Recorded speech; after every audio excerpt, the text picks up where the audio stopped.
We're joined now by Maryland Democratic Senator Chris Van Hollen. Good to have you here. I want to refer back to the interview we just did with the president's special envoy, Steve Witkoff. You watch the Middle East closely. I know you were just meeting with Arab leaders when you were in Europe last week. He said that it is not realistic to have Palestinians remain in Gaza while it is rebuilt. Egypt and Jordan are working on plans for that to be possible. Does that proposal have any chance of surviving, or is this idea of moving them away for 15 years going to happen?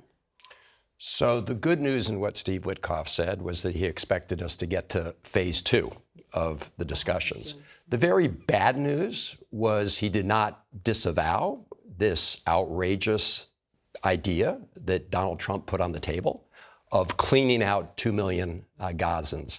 That is ethnic cleansing by another name. And Arab countries are right now working very hard to put together a plan to show that you can deal with governance, security, and reconstruction, and that you don't need to have 2 million people pushed out of Gaza in order to do it. It is tough. It will have to be done in stages.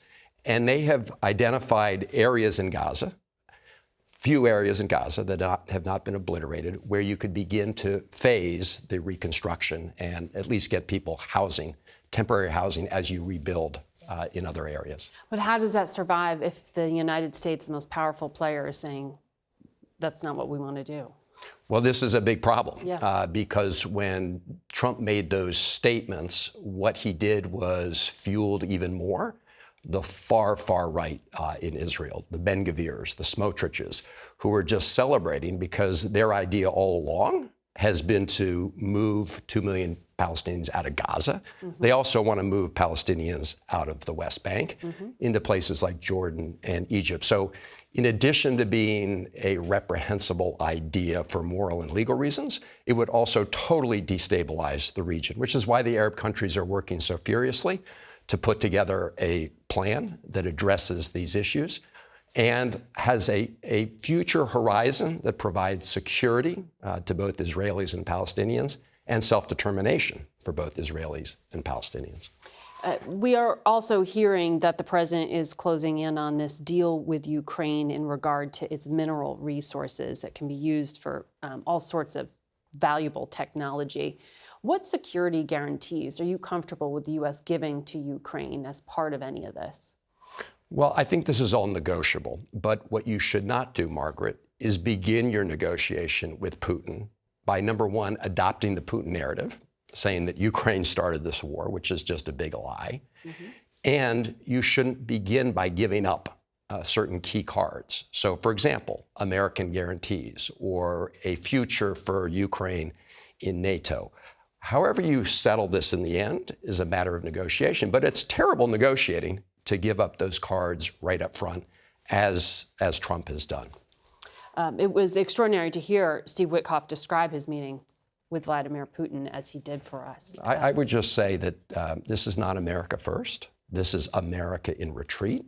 And China and Russia and our adversaries are celebrating every moment of this, as our allies are scared to death. And this is not just rhetoric. This is reality. This is what you heard at Munich last week? Yeah, well, and I think, European allies and others from around the world who believe in freedom and democracy, they're wondering whether this is just rhetoric or whether this is a real shift. My warning to them is I think this is reality. I think Trump is much closer ideologically to Putin and other autocrats around the world than he is to democratic countries. An extraordinary statement to digest, but I want to ask you about what's happening here at home, because you sit in some powerful committees. The administration did have some legal wins this past week. USAID, a federal judge, said that they can put on administrative leave thousands of USAID employees. Another district court denied a request from unions to stop the firing of federal employees. Are Democrats too knee-jerk to say that all this is unlawful? No, this is unlawful. In many of these cases, judges found that the plaintiffs did not have standing, but other parts of their opinion clearly indicated that Elon Musk did not have the authority to do what he's doing. So we just talked about the great betrayal of the Ukrainian people. What we're witnessing now is the great betrayal of the American people. Canada, Trump said he was going to lower prices. Right now, what he's doing is slashing important public services that help every American in order to finance a tax cut for the super rich, for Elon Musk and the billionaires.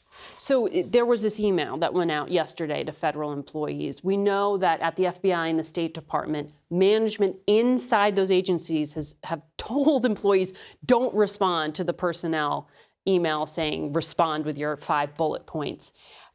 Can people working at the State Department feel safe not responding? Are they putting their jobs at risk?